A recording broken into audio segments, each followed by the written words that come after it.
নমস্কার বন্ধুরা, viral commerce YouTube চ্যানেলে আপনাদের সকলকে স্বাগত। আজকে আমরা কিছু গুরুত্বপূর্ণ পার্সেন্টেজ থেকে ফ্র্যাকশনে কনভার্সন দেখব। দেখি 6.25% ইকুয়াল টু, এটাকে পূর্ণ সংখ্যা আনো 6 পূর্ণ 1/4%, আরো ভাঙো 25/4% ইকুয়াল টু কত হয় 1/16। 1/16 কি করে?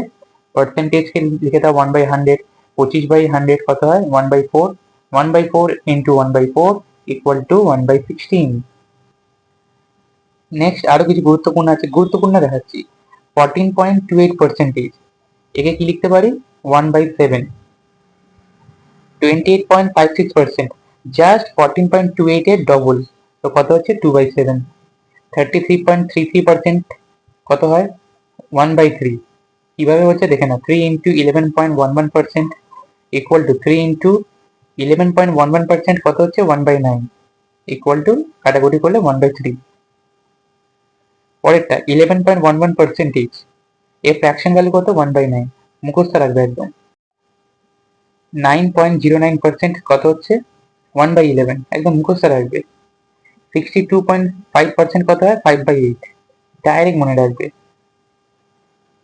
তেমনি 12.5% এর ফ্র্যাকশন ভ্যালু কত 1/8, 25% 1/4, 50% 1/2, 75% 3/4। এত কিছু ফ্র্যাকশন আছে, মনে কি করে রাখবো, সব থেকে বড় কোয়েশ্চেন। তো এর উত্তরটা হলো, দেখো 14.28% আছে, তো একে কত দিয়ে গুণ করলে 100 চলে আসবে এটা ফোকাস করবে। কত দিয়ে গুণ করলে 100 আসবে? 7 দিয়ে গুণ করলে 100 আসবে। তো 7 দিয়ে গুণ করলে যদি 100 আসে, তাহলে উত্তরে কি লিখবে? 7 উল্টো, মানে 1/7 লিখে দেবে। আরেকটা করো, 33.33%, কত দিয়ে গুণ করলে 100 চলে আসবে?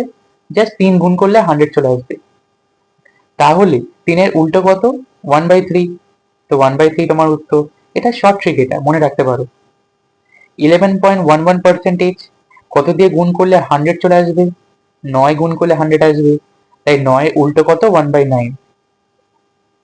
9.09%, কত দিয়ে গুণ করলে 100 আসবে? 11 দিয়ে, তো 1/11 তুমি উত্তর করে দেবে। তো এইরকম ট্রিকের মাধ্যমেও তোমরা পার্সেন্টেজ থেকে ফ্র্যাকশন কনভার্সন আরামসে শিখতে পারবে। তো আজকের মতো আসি বন্ধুরা, নেক্সট ভিডিওতে আবার দেখা হবে। নমস্কার।